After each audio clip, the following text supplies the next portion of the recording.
Radio Cyrnéa, toujours avec Mahmoud Boudarène, le stress du bien-être à la souffrance, et c'est passionnant, hein. Donc, on va encore reparler, hein, du stress. Pourquoi le stress? Tiens, une question, le stress, pourquoi ce mot anglais là? Parce que... Dans les autres langues, on dit quoi? Je ne sais même pas comment on dit encore ça, je vous le dis tout de suite.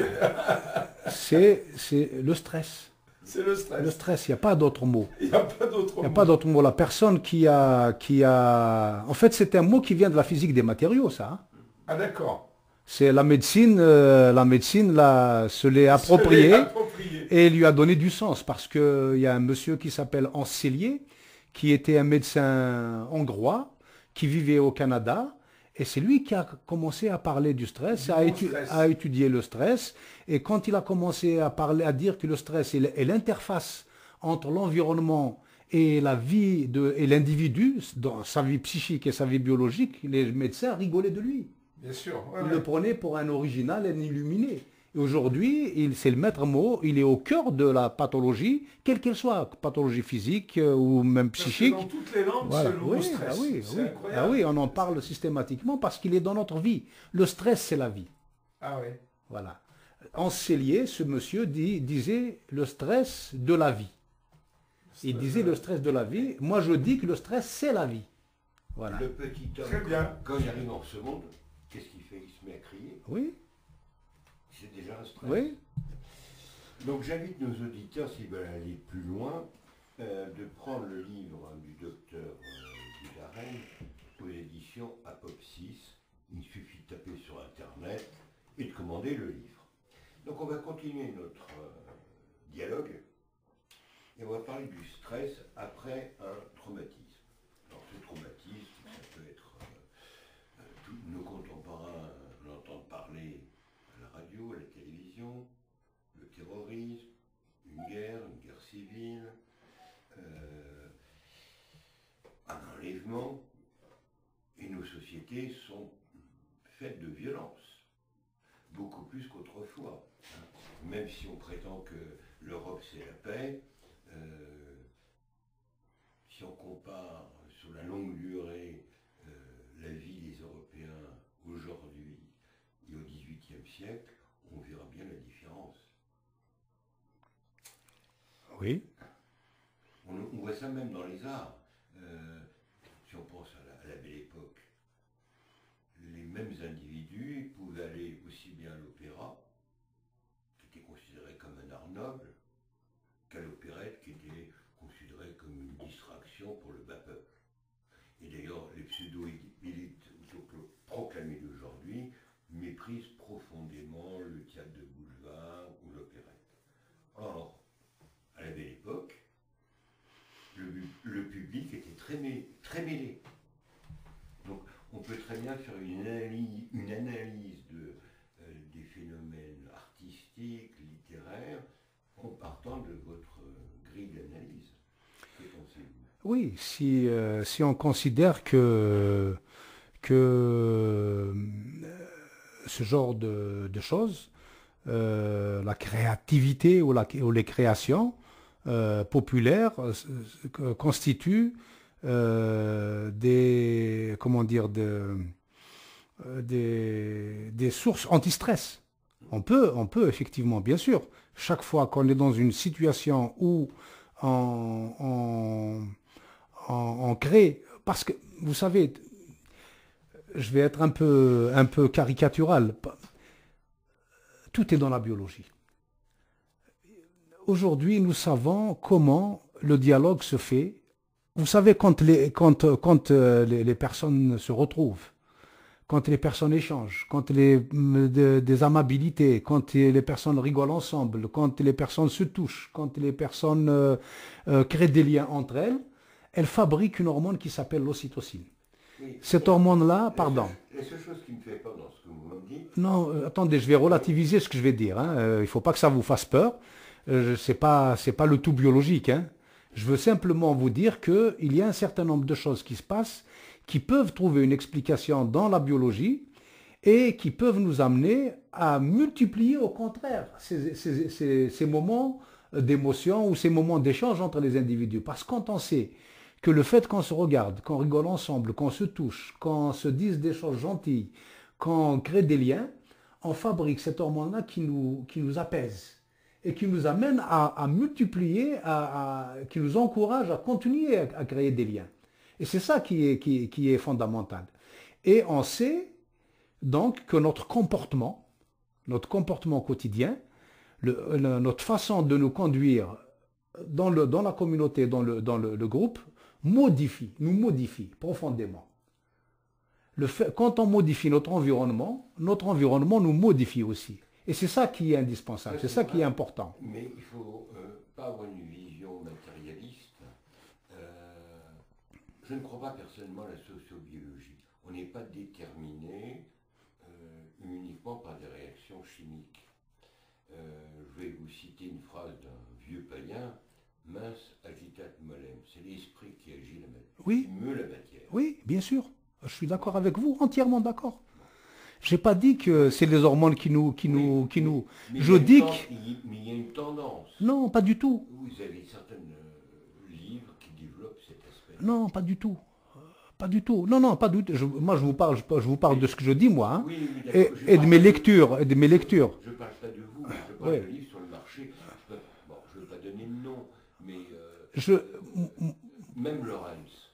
Moi, ce que je veux dire, et c'est ce que je prêche, si je peux utiliser ce terme, c'est que notre vie psychique, c'est elle qui fait tout. D'accord? C'est ça que je veux dire. Et quand on a décidé, par exemple, de vieillir, si dans notre tête, on a décidé d'être vieux, eh bien on vieillira. Parce que nous allons demander à notre cerveau de se comporter comme un cerveau de vieillard, et lui-même va donner des instructions à notre organisme pour qu'il vieillisse plus vite. Donc si on est dans un état d'esprit où on est bien, on crée des liens, on reste pas jeune, mais enfin on continue à fonctionner normalement, et ben on reste en bonne santé en réalité. Voilà, c'est tout ce que je veux dire. Alors pour en revenir au traumatisme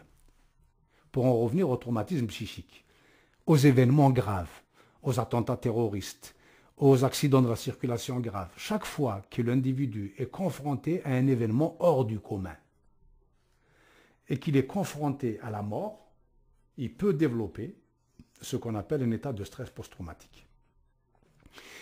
Cet état de stress post-traumatique, c'est une maladie particulière qui a été décrite par les Américains chez les vétérans du Vietnam. Voilà. Mais qu'on ne s'y trompe pas, elle a été décrite déjà par des psychiatres français à l'occasion de la Première Guerre mondiale. Ils l'appelaient à l'époque la névrose traumatique. Et elle a été observée chez les combattants qui revenaient des champs de bataille. Le tableau clinique est connu, il est identique. C'est les cauchemars qui rappellent les scènes de guerre, c'est les souvenirs qui reviennent comme ça, comme des flashs, c'est l'angoisse permanente, perpétuelle. Quand il entend une explosion, il revoit tous les phénomènes. Et puis ce sont des gens généralement qui, pour oublier, s'abîment dans l'alcool, s'abîment dans des comportements addictifs divers, etc. Et ce sont des gens qui n'ont plus de vie affective. Ce sont des gens qui sont en retrait affectif, qui n'arrivent plus à aimer, qui ne savent plus aimer, qui ne savent plus créer des liens, créer des relations. En gros, c'est ça. Ou au moins, il y a un déséquilibre dans leurs relations. Il y a un très grand déséquilibre dans leurs relations. Moi, j'ai connu quelqu'un qui, vous venez de l'Algérie, qui a été lors de la guerre. Oui. Et donc, il s'était réfugié en France parce qu'il n'en pouvait plus, il avait vu trop d'horreur. Et il avait des troubles du sommeil, des troubles, je ne dirais pas de comportement, mais des troubles de sommeil. Et il en souffrait, c'était patent. Parce que, vous savez, souvent on pense que seulement les victimes peuvent souffrir de ce type de troubles, de troubles stress post-traumatique. En fait, même les bourreaux, ceux qui ont commis des exactions, ceux qui ont commis des actes Voilà, il y a un rapport très ambigu entre le bourreau et la victime. Ben oui, bien sûr. Alors souvent, même dans les crimes. oui,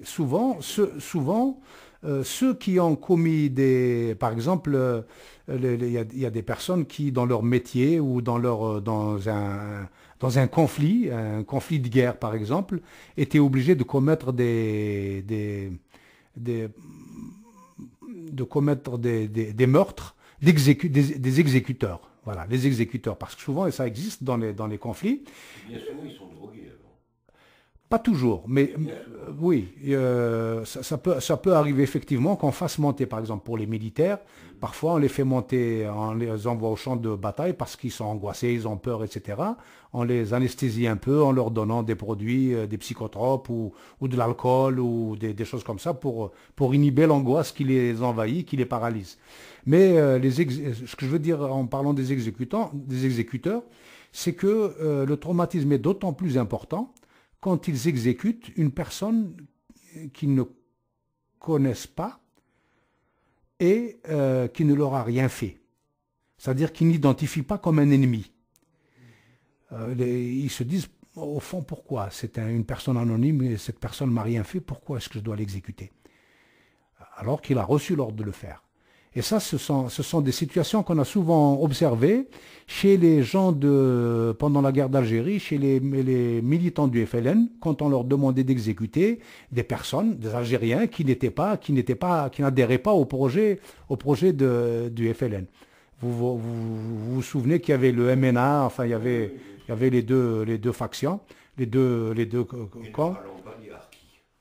Oui, alors il y a aussi le problème des harkis, mais les harkis, ils ont été victimes, mais ils ont été aussi bourreaux à un moment donné. Donc, si vous voulez, il y a les deux. Il y a le problème aussi de la Kabylie. Oui, on peut dire beaucoup de choses.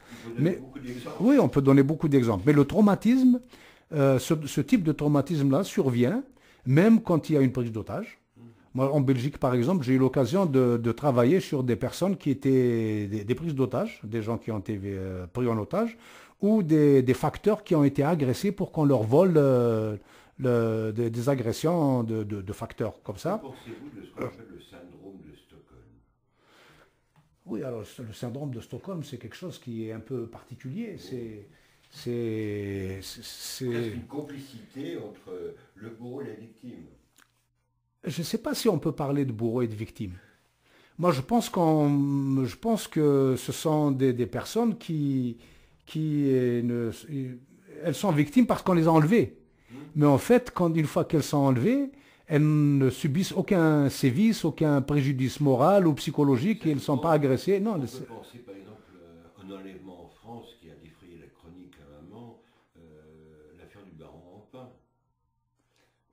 Je n'ai pas entendu. Les ravisseurs lui avaient même coupé une phalange pour bien attester qu'il possédait la monnaie d'échange. Oui. Mais après, il sort, il est libéré, et sa famille, son entourage l'abandonne. Il a certainement peut-être plus souffert de l'abandon de sa famille. Oui. Mais pourquoi sa famille l'a abandonné?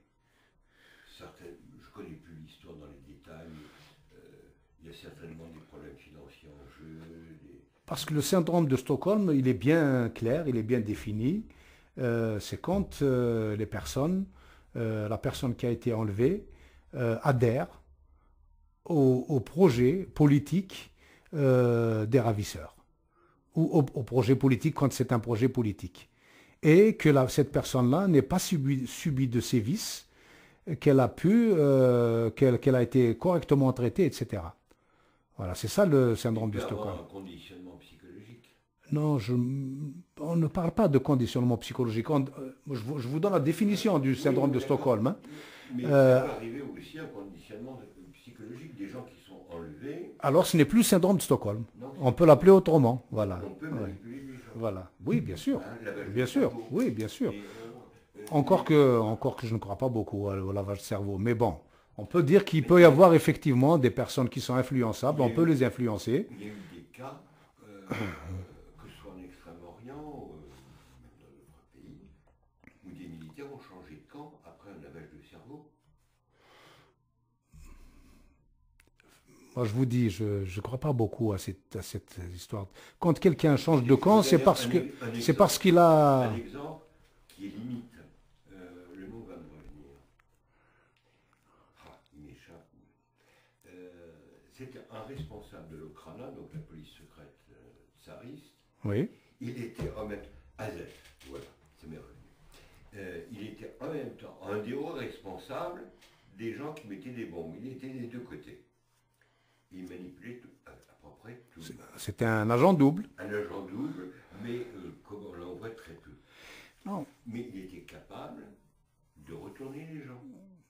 Non, moi je crois que les personnes qui sont des agents doubles ne sont pas du tout influençables. Ce sont au contraire, voilà, ce sont au contraire des personnes qui ont des personnalités très solides, parce que pour jouer sur deux registres et d'une telle façon, il faut vraiment être une personnalité perverse, manipulatrice, capable du pire et tout ça. On peut imaginer en cas de conflit qu'on retourne l'adversaire et on le met dans son camp.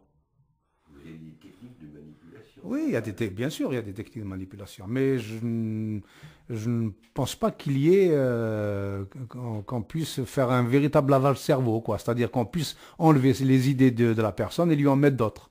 Il peut y avoir effectivement de la manipulation, de l'influence. On peut effectivement suggérer ou influencer des personnes, les personnes fragiles, ou sous la torture, où la personne peut changer d'opinion pour échapper à la torture. Certains procès politiques, on voit très bien qu'il en lavage le cerveau, et l'accusé reconnaît des fautes imaginaires. C'est pas un cas d'école, je pourrais citer pas mal de pays. Oui, mais ce n'est pas un lavage de cerveau, c'est une personne qui a craqué, c'est une personne qui a développé des troubles psychiques. Non, il était mis en condition. Moi, j'y crois pas beaucoup à ça. Écoutez, relisez par exemple certains procès des pays de l'Est, juste après la guerre. Vous avez des gens qu'on ne peut pas mettre en doute de leur solidité. Je peux penser. Ils ont trouvé des fois un moyen d'échappatoire. Quand ils devaient signer leur déposition, ils mettaient CF, coactus factus. En fait, c'est contraint et forcé.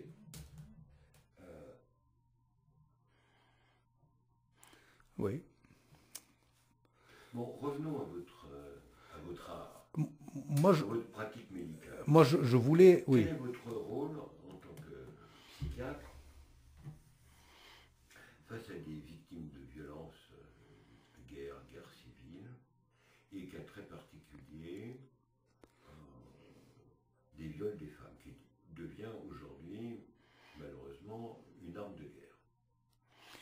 Enfin, moi, je crois que le rôle du psychiatre est très réduit, hein, parce qu'on ne peut pas vraiment apporter de solutions. On fait des accompagnements psychologiques quand ces personnes victimes sont en souffrance et viennent demander l'aide du psychiatre, on essaie de lui offrir l'aide la plus adaptée, la plus appropriée pour essayer d'atténuer les souffrances. Mais quand le traumatisme est là, une femme, quand elle a été violée, elle a été violée.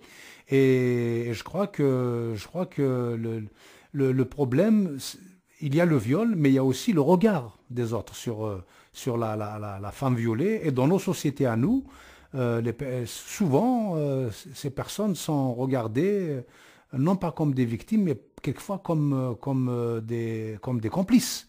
Donc, ça pose vraiment un problème. Et je pense que quelquefois, l'action doit être menée de ce côté-là.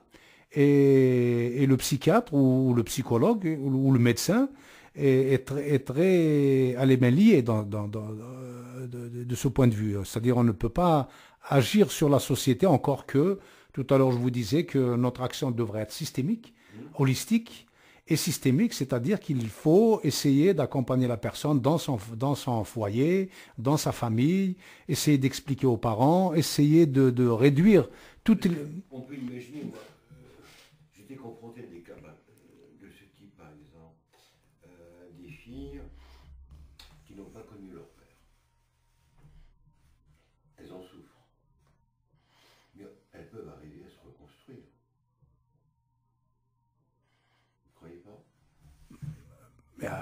y a plein de... Il y a plein de personnes qui n'ont pas connu leur père, hein. Je veux dire, c'est pas le père. Le père, quand il est absent physiquement, il est présent généralement dans le discours de la mère. Il est présent dans le discours familial. Donc, les enfants, ils apprennent. Ils ont une vie imaginaire très riche. Ils apprennent à mettre un visage sur le père. Leur vie fantasmatique est tellement riche que le père les accompagne durant toute leur croissance, même s'il n'est pas là physiquement. Donc je pense que le fait de ne pas... Bon, moi personnellement, je n'ai pas eu de père. Il est mort pendant la guerre d'Algérie, je n'ai pas eu de père. J'ai grandi avec sa présence. Par le récit familial. Oui, par le récit familial. Dans le discours familial, il est toujours là. Donc je pense qu'on peut vivre sans un des parents, on peut grandir, vivre normalement et croître normalement sans un des parents. Il n'y a pas de... Intégrer l'image Oui, paternelle. oui, bien sûr. Et qui peut être absolument abstraite. Oui, et qui peut être abstraite, mais qui peut être aussi idéalisée, parce que tout dépend aussi du discours familial, du récit familial. Je pense que c'est quelque chose qui peut tout à fait... Par contre, quand on est enfant illégitime, je veux dire, quand on est enfant issu d'un viol, c'est un autre problème. C'est un grave problème. Et en Algérie, on a vécu ça pendant la décennie noire avec le terrorisme. Il y a plein de femmes, de jeunes filles qui ont été enlevées, emmenées dans les maquis, violées. Elles sont revenues avec des enfants. C'est une tragédie. Ah oui, c'est une tragédie parce que la fille, la mère, est rejetée. Souvent, il y a une espèce d'omerta comme ça, d'un silence culpabilisant qui fait que ces personnes portent cela comme un lourd fardeau, d'autant qu'il y a la preuve, c'est-à-dire elle revient avec un enfant. Si elle était dans les maquis et elle est revenue violée sans enfant, à la limite, ça peut passer. Voilà, ça passerait mieux. Donc que pensez-vous, Voilà. par exemple, peut-être dans quelques années vous serez confronté à cela, à des enfants nés de manière artificielle. Vous voyez, l'idéal d'une certaine société, c'est d'être enfant de personne. C'est le titre d'un livre. On peut penser à la PMA, GPA, qui est encore autre chose que les familles recomposées.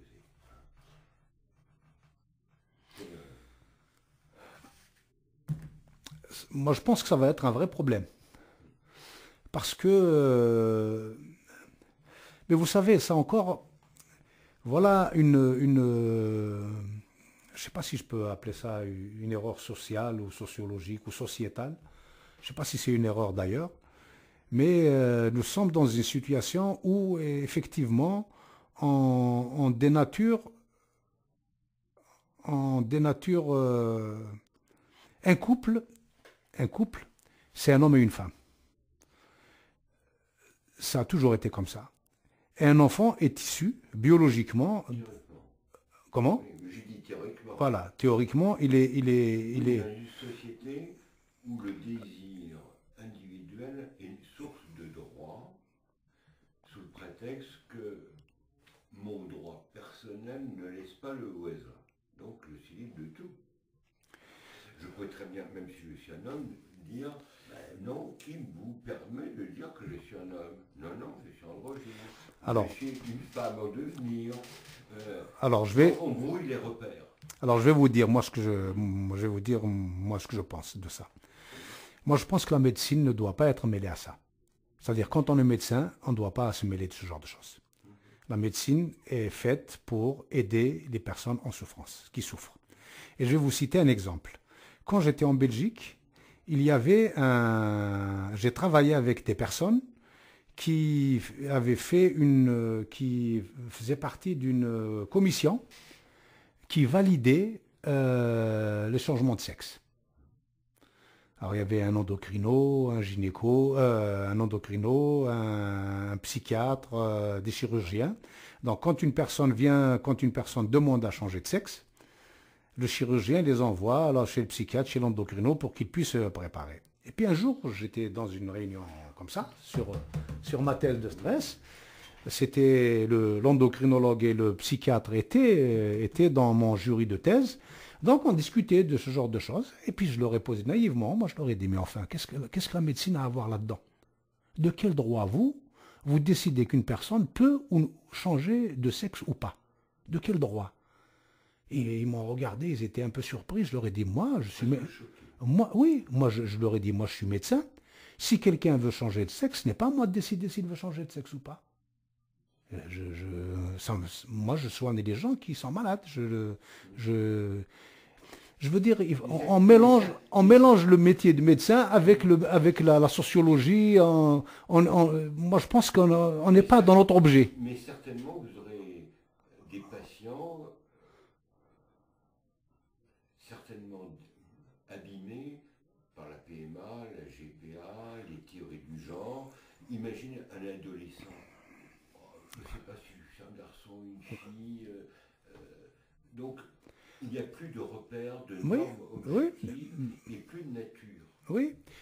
Tout est projet. Oui. Donc, si tout est projet, c'est instable. Oui, absolument. Et je crois que nous allons... je crois que nous allons avoir des problèmes de ce point de vue-là. Et d'ailleurs, cette équipe, je leur ai dit, est-ce que vous savez ce que sont devenus les gens auxquels vous avez donné l'autorisation est-ce que vous les connaissez? Après, ils s'en vont. Ils ne les ont plus revus. Alors, je me suis dit, c'est quoi cette histoire? Cas, par exemple, de l'avortement. À une époque, du moins dans certains pays, avant d'avorter, il fallait avoir un entretien avec le psychologue. Oui, le psychiatre. Bon. Aujourd'hui, non. Bien souvent, après avortement, X années après, ces femmes sont traumatisées. Alors on peut dire, mais non, ça fait partie du développement personnel, que sais-je, dû entendre les discours féministes, mais je pense que c'est absolument faux. Et je suis persuadé que dans votre exercice de votre métier, vous étiez confronté à ce genre de cas. Oui, il y a une semaine. Il y a une semaine, une dame est venue me voir pour me demander, elle ne voulait pas de la grossesse, pour me demander, le gynécologue l'a envoyé chez le psychiatre pour que le psychiatre fasse un certificat comme quoi il faut qu'elle avorte. Alors je lui ai dit, madame, il n'y a aucune maladie mentale, moi je suis médecin, il n'y a aucune maladie mentale qui vous interdit de porter une grossesse. Aucune. Absolument aucune. Même si vous étiez schizophrène, vous avez le droit d'être enceinte. Parce qu'il y a des schizophrènes qui veulent avoir des grossesses. Voilà. Alors que la logique de notre société serait de leur interdire. Non, moi je pense que ce n'est pas le rôle de la médecine d'interdire ou de permettre. Je parle de certaines sociétés vont être amenées à interdire, parce que, qu'on le veuille ou non, les présupposés de nos sociétés du monde occident sont eugénistes. Oui. Il faut l'enfant parfait, l'enfant catalogue, bien sûr. L'enfant désir. Mais ça n'existe pas. C'est une chimère. C'est en l'heure. Oui. Je trouve, je ne sais pas si vous êtes d'accord avec moi, mais qu'un des traits caractéristiques de nos sociétés à l'heure actuelle, c'est l'aspect narcissique, qui sera certainement source de graves traumatismes. Oui, parce que c'est le cliché aujourd'hui. Je ne sais pas si je peux utiliser ce mot, cliché, mais les gens ils sont dans la recherche du parfait. Et ça, il faudrait revoir les choses. Il faudrait revoir les choses à la baisse et dire que le parfait n'existe pas en réalité. Non, mais moi, ce que je veux vous dire, c'est que je m'interdis personnellement d'apporter des solutions médicales à des problèmes de société. Ça ne marche pas. Ça ne marche pas, voilà. Et souvent, les médecins, notamment les psychiatres, sont interpellés à ce sujet. Et c'est pour ça que je vous ai dit tout à l'heure, donc le deuxième livre que j'ai écrit, le livre que j'ai écrit sur la violence sociale, ce n'est pas le psychiatre qui l'a écrit. C'est l'acteur social, c'est-à-dire c'est mon regard de citoyen qui fait que je me suis interrogé sur ce qui se passe dans ma société. Donc le psychiatre ne peut pas apporter de solution. Et cette dame qui était venue me demander un certificat pour avorter, elle est repartie avec l'envie de garder sa grossesse. Parce que j'ai parlé avec elle, je l'ai soutenue, je l'ai encouragée, je lui ai dit je suis là, je peux vous apporter toutes les que vous voulez, n'ayez pas peur et tout ça. Vous allez avoir votre enfant correctement, vous n'avez que 2 gosses, c'est le 3e, c'est très bien et tout ça. Et il m'arrive souvent de faire ce genre de choses. Et certainement ce sera pour elle une source de joie. Oui, bien sûr. Parce que notre société oublie aussi, mais c'est Platon qui le disait, que le plaisir et la douleur sont le fruit du même arbre. Oui, tout à fait. C'est important d'accepter des fois la souffrance et qu'il y a un rapport au fond dialectique entre la vie et la mort. Et là aussi, c'est un point faible de nos sociétés. On essaye d'évacuer la mort. Il me semble qu'il y a un aspect, comment on pourrait dire, gnostique. Il y a à la fois l'exaltation du corps encore parfait et le mépris du corps. On le voit ça par exemple par la crémation, tas de choses qui montrent qu'il y a un déséquilibre, je dirais, nos sociétés à la fois narcissiques, gnostiques et anxiogènes. Et se fabrique une sorte de nouvelle religion. Voilà.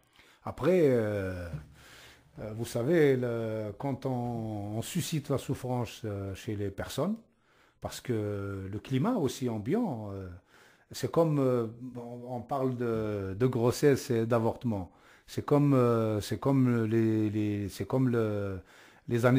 accouchements sans douleur. Les anesthésies. On a implémenté dans la tête des femmes que l'accouchement, qui est un phénomène naturel, doit être traité pour que la dame accouche sans douleur. Trop de médicaments. Voilà. Ça n'a pas de sens. Voilà. Quand on supprime dans une certaine mesure la douleur, c'est normal. Ça se discute. Si on considère que la douleur est un signe d'alarme, peut-être qu'il faut la respecter. Parce qu'elle nous éveille. Oui, mais ça dépend. Tant que la médecine aide à l'intégrité du corps, parce qu'il y a le problème aussi des graisses, ainsi de suite, du transhumanisme, tant qu'elle aide, c'est moral. C'est pas immoral de soulager une femme qui veut mettre l'enfant au monde. Non, mais ce n'est pas dans ce sens-là que je dis ça. C'est juste dans le sens qu'il y a un moment où parfois la limite, on ne la connaît pas très bien. Voilà, donc... il y a peut-être sujet, mais il faudra que vous reveniez pour parler de votre prochain livre. Oui. Je viens souvent à Paris. Ce sera avec plaisir. Avec grand plaisir. Oui, vous me donnerez votre... Vous avez beaucoup de choses à apporter. Et ce qui est important, comme le disait un vieux Romain, tout ce qui est humain ne nous est pas étranger.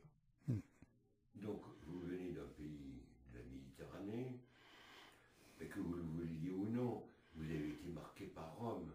Ah oui. Même si on n'a pas la même religion, je pense que les principes fondamentaux en philosophie, on peut se retrouver. L'Afrique du Nord était catholique avant d'être... elle était judaïque avant d'être catholique, et puis catholique avant d'être musulmane. Hein. Saint-Augustin est venu de chez moi. Justement, on ne peut pas oublier Augustin, qui a eu la chance de mourir avant que les barbares rentrent dans sa cité. C'était Rome. Oui. Et je pense que c'est important que vous portiez sur notre société votre regard de militant, d'homme politique, et en même temps de psychiatre, mais plutôt d'abord en tant qu'homme. Donc je vous dis, cher ami, à très bientôt. Merci.